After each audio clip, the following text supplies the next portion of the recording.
just 2 servings per week, had a significantly higher risk of developing dementia. Bad news. After eating, the subject's gut became leakier, and they also had metabolically reduced insulin sensitivity.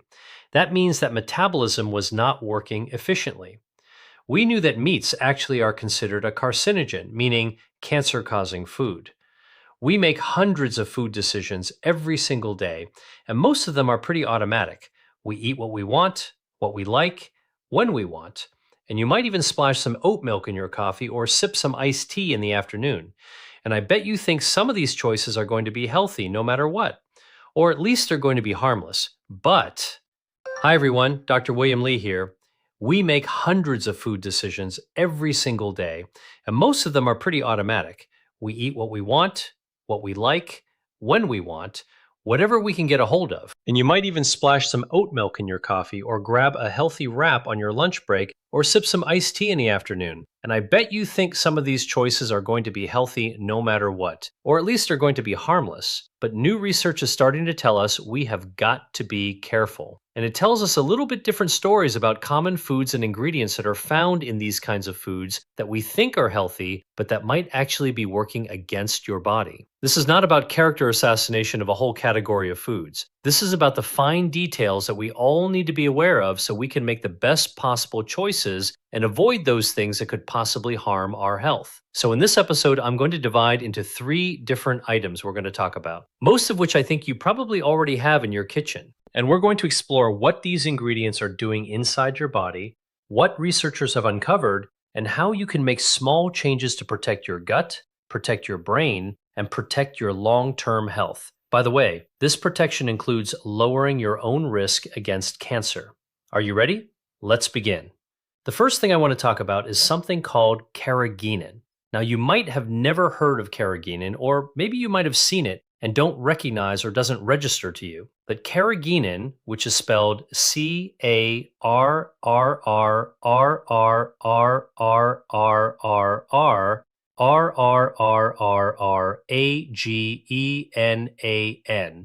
carrageenan is a gel-like substance that comes from red seaweed. That seaweed is called Condendress crispus, also known as Irish moss. Now, carrageenan has been used by the food industry for decades for thickening foods, emulsifying foods, stabilizing food products that you're likely to find in the middle aisle of the grocery store, or maybe even in the refrigerated section or the frozen section.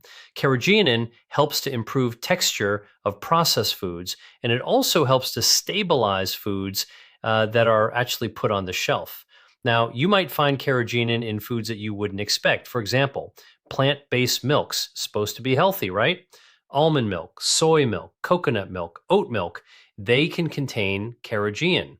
Ice cream, frozen desserts, frozen yogurts, coffee creamers, even the non-dairy ones, prepared soups and sauces, deli meats, pre-sliced turkey or ham, even some vegan cheese products and protein shakes. That's carrageenan can be found in these products. It's also found, by the way, in many organic or natural products. And because it comes from seaweed, carrageenan is often marketed as a natural and plant-based product. And you might automatically think that means that it's okay, it's healthy. But here's some recent research that is making us take a second look. Researchers from the German Center of Diabetes Research looked at healthy men. These are people between 20 and 35 years old, and they gave them carrageenan to eat at levels that you would actually find people eating from a modern processed diet. What the researchers did is they checked the subjects' gut and metabolism and blood markers after 2 weeks. So they looked at the beginning, and they looked at it after 2 weeks after eating carrageenan at levels that you would actually get from just eating a modern commercial diet. And here's what they found. Bad news. After eating carrageenan, the subjects all had increased gut permeability. That means their gut became leakier, and they also had metabolically reduced insulin sensitivity. That means that you know their blood sugars were higher because their insulin, their cells were not sensitive enough to insulin to draw it in for energy. Means that metabolism is not working efficiently. By the way, the subjects all who ate carrageenan all had higher levels of inflammation in their bodies as well. So let's break this down. All right, what's going on in the gut? This is food is medicine research. I'm normally talking about things that are good for us, But look, we got to just look at the mechanisms of good and not so good as well. So let's talk first about leaky gut. What is leaky gut? Well, your gut is really a tube that's passing a lot of fluid through it, and it's sitting inside your belly, and it's got cells that actually have to be linked together. We call them tight junctions in the intestinal lining to prevent the stuff from the inside from leaking out. And you know what's inside your intestines, right? It's poop. You don't want that to be leaking out into your belly, right? So the tight junctions of your gut prevent that leakiness. If you actually have leaky gut, that means that the junctions are loosened, and that means that the toxins, bacteria, and other enzymes and things inside the gut, normally inside the tube of your gut, can leak out into your body cavity, can also leak into your bloodstream. Now, even though leaky gut isn't a medical diagnosis, you probably heard about it. Most people recognize the term leaky gut. It's used kind of in a wishy-washy, broad, gray sort of way. But I will tell you that leaky gut, this idea of the tight junctions coming apart and allowing stuff to come out into your body cavity, into your bloodstream, is connected with autoimmune diseases, irritable bowel syndrome, chronic fatigue, eczema, itchiness of the skin, and many other chronic conditions. How do you know if you might have leaky gut? Well, it's pretty non-specific, but you get bloating, cramping in your gut, food sensitivities, you get fatigue, including chronic fatigue, and also brain fog. All right, this is what actually happens. Something in your gut, leakiness, the cells not coming together tightly enough, you start leaking stuff into your bloodstream. Everything actually gets affected by it, including your brain. Now, how do you test for leaky gut? Like, how do you, when you go to the doctor and say, I think I have leaky gut, what does your doctor actually do? Well, they can conduct tests. So I'm just going to tell you the names of the tests. I'm not going to explain them in great detail, but that way, if you're asking for a test, you should recognize there's something called the lactulose mannitol test. That's actually for leaky gut. There's also something called the Zulin test that actually looks for leaky gut. And they could also conduct tests on your stool and look for leakiness in the stool for secretory IgA, which is an antibody, something called calprotectin or falcilin. Now, if that all sounds like Latin to you, trust me, these are the things that the doctor should be thinking about. You just need to go to the doctor to say, hey, listen, I'm not feeling well. I wonder if I have leaky gut. Could you offer me some of these tests that I know can actually help us figure this out? That's a potential cause of leaky gut. How do you test for leaky gut? How do you treat it? Well, you need to target the root cause, right? The root cause of dietary irritation of the gut. Stress can also cause leaky gut, and even medications can sometimes trigger leaky gut, right? It all depends on what the cause is of how you're actually going to treat it, all right? But here's some general principles. If you got a leaky gut with a lining being pulled apart, you can try to heal the gut. Now, your gut bacteria, healthy gut bacteria, can actually start to do the job. And the best way is to actually eat some fermented food and maybe some targeted probiotics. That can help your gut get healthier, lower the inflammation, get those junctions to stay together more tightly. Imagine like a garden hose with water flowing through it. Leaky gut's like poking it full of holes with a needle. It's going to start leaking right now. Imagine you're actually going to put some glue on the outside and seal it all up. Make that garden hose intact again. Now you don't have any leakiness. All right, so this is what you want to do by helping to heal your gut. Prebiotics, probiotics are all very, very useful. Now, we started this conversation talking about carrageenan in a clinical study causing leaky gut. All right, but carrageenan isn't the only cause. That's a key thing I want to tell you about. This is not the clear, only offending actor. It's just one of the things that's been discovered by research that can contribute to leaky gut. You could have gluten sensitivity. You could actually be drinking a lot of alcohol. That can also cause leaky gut. Food additives, all that stuff in processed, ultra-processed foods can cause leaky gut. And also stress. If you're somebody who's seriously stressed out, and Lord knows we live in a stressful world, that can all contribute to leaky gut symptoms. But my point is that the new research shows that carrageenan is just one of the new things that you should be looking out for that could cause digestive problems and leaky gut. And because this is something you can spot on the ingredient label and you can avoid it, put it back if it's got carrageenan in it and you're sensitive to it, your gut, you're not feeling well after eating it. It's smart, easy, simple. That's something that you can actually do very, very easily. Now, the best ways to reduce the chances of having a leaky gut caused by carrageenan is to avoid it. And when you avoid it, what do you substitute it with? Well, my rule of thumb is always to go after whole, plant-based, unprocessed foods, right? And load up on those colorful bioactives, polyphenols, dietary fiber. They all actually help gut integrity, right? And by the way, these same plant-based foods like cruciferous vegetables, berries,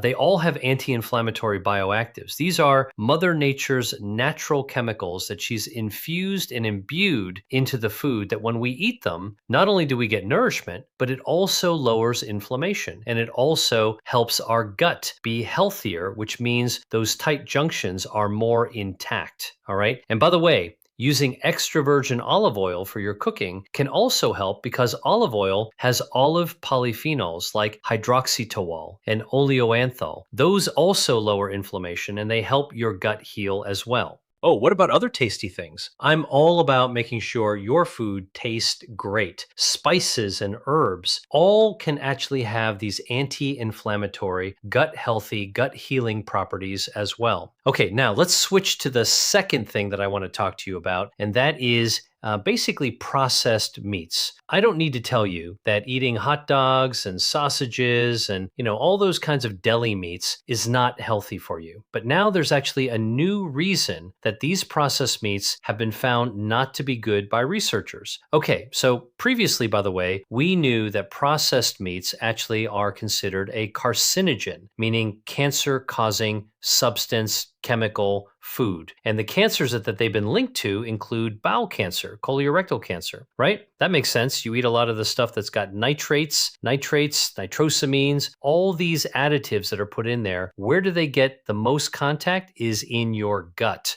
But remember, there's this gut-brain axis. And now enter the brain's health at risk by eating processed meats. So this is a new study from Harvard Medical School and looking at something called the UK Biobank. This is one of the largest databases of real-world people over many, many years. And what these researchers did is they looked at 118,000 people over a decade, 10 years. And what they found is that people who ate 2 servings of processed red meat per week, bacon, deli meat, sausages. Pretty common, right? That might seem like it might be you or somebody you know. People who ate just 2 servings of processed meat per week had a significantly higher risk of developing dementia. And what about each extra serving per week? Every extra serving of processed meat per week was equivalent to 1 to 2 years of accelerated brain aging, cognitive aging. Now, you might be surprised at this, right? Because I already told you, you know that processed meats linked with increased cancer risk. But did you know, now you do know, that it's associated with cognitive decline and increased risk of dementia? So what's going on? Well, the same things that increase cancer risk, nitrates, nitrites, preservatives, coloring, artificial flavorings, these things, once they get into your bloodstream, right? So you're eating the processed meats, all the stuff is being absorbed and get those into your bloodstream. These chemicals can increase oxidative stress, which then can cause neuroinflammation. That's inflammation of the brain cells. And that actually is thought to be a contributor to the development of dementia. Processed meats are also very high in sodium, salt, right? It's very salty because salt tastes good. So most of these processed meats actually have a lot of salt in them. Salt's also a preservative, which is one way to preserve the processed meats. And high salt can actually damage the lining of the blood vessels in the brain as well. And you need good blood flow, good blood vessels in order to keep good brain function. Now that I told you that in that study that people who ate processed meats, even just 2 times a week, 2 servings a week, had an increased risk of dementia, is there any good news to this? Well, here's the thing. That study that researchers also found something beneficial, and that is that if the subjects replaced processed meats with nuts and legumes, so ditch the meat, okay? Swap in nuts and legumes, beans, chickpeas, soybeans, etc. Guess what? Their dementia risk dropped by 20%.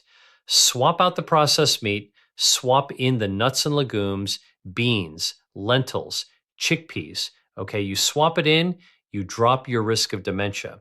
What do the nuts and legumes do? They actually provide prebiotic dietary fiber, healthy fats, and they make your gut bacteria, your microbiome, healthier. What does that do? Well, a healthy microbiome lowers inflammation everywhere in your body, including in your brain. That's what we want. Some nuts also have some omega-3 fatty acids, right? These are antioxidants. They protect against oxidative stress in your brain. And omega-3s are also good for gut health as well. So all of this collectively can protect against neurodegeneration. So what's my pro tip for you? Well, here are some smart swaps that you can make. First, regardless of what you're eating normally, try adding some anti-inflammatory foods. Try lentils. That's a really good source of a dietary fiber. All right, replace your sandwich that has deli meat in it? No, with a lentil salad. That's a big swap and that can actually be beneficial. By the way, there's a lot of ways to make a lentil salad. Tastes great. Just search it on the internet. Tasty lentil salad, meatless. All right. And you can actually find ways to season it, and it's really absolutely delicious, and you get a lot of protein there too as well. You can add chickpeas to a soup, or if you have a bowl, have some chickpeas that you're going to season up with some spices that gives you the dietary fiber, or snacking on some walnuts or almonds instead of snacking on cured meats. Listen, who doesn't like a nice charcuterie platter? Well, I'll tell you, just remember that snacking on these, the servings, every serving you have actually contributes to more dementia. And cutting them up and swapping in good foods protects your brain. Really, really important to protect your brain now, not when you're in trouble. And you're going to be glad for that. By the way, by doing these swap-ins now, nuts, legumes, all right, instead of deli meats, you're going to reap the benefits from this 10, 20, 30 years from now. It's kind of like a retirement plan. If you do it now, you're going to actually really enjoy the wealth of the health that you're actually going to get years from now, decades from now. Okay, third thing I want to turn to, and you've heard me talk about this before, but there's some new information I want to share with you, and that is sugary beverages. So you already know from me and other people that sodas, drinking sodas, both regular soda and diet soda, link to obesity, diabetes, and other health risks as well, right? But new research suggests that sugary beverages are linked to oral cancer. All right. Now, this is a study by researchers from the University of Washington and the Fred Hutchinson Cancer Center in Seattle. It's a 30-year study, big study, looking at 162,000 women. This is not a small study. This is the big one. And what the researchers found is that women who drank one or more sugary beverages per day had a 5-fold increased risk of oral cancer. And by the way, among people who drank alcohol on top of having sugary beverages, guess what? The risk went even higher. So from 5 times higher to 5.5 times higher. You don't want to have oral cancer no matter what, okay? You've heard of people, well-known celebrities that have actually had oral cancer, throat cancer. Val Kilmer, Michael Douglas, these are all the people that are struggling with oral cancers, right? So what's the cause of this? Why does sugary beverages cause oral cancer? Now, I'm a real scientist, and real scientists don't know everything. So I'm going to tell you very honestly, we don't know exactly why sugary beverages cause this, but the research is showing that there is an increased risk. So what do we know? Well, we know that sugar, extra sugar, added sugar, can feed harmful bacteria in your mouth. And that means that it can change your mouth microbiome. We tend to think of our gut microbiome in our lower gut and our colon. Nope. Actually starts right here. Your mouth is the beginning of the gastrointestinal tracts. When you're talking about gut microbiome, it actually starts in your mouth. Cavities are caused by harmful bacteria. Gum disease made worse by harmful bacteria. And guess what? Now, harmful bacteria actually been associated with oral cancers as well. So by feeding with lots of extra sugar. I'm not talking about sugar from fruits. I'm talking about added sugar from sugary beverages. That can actually feed the harmful bacteria. Now, the other thing is that sugar also increases oxidative stress in gum tissue. So you've heard of oxidative stress. It's like cellular stress. If you've ever felt stressed out sitting in a traffic jam, like, you're in a hurry, you got to get someplace, and you just feel like blood pressure rising, and you're looking at your watch, and you're going to be late, and it's very, very stressful.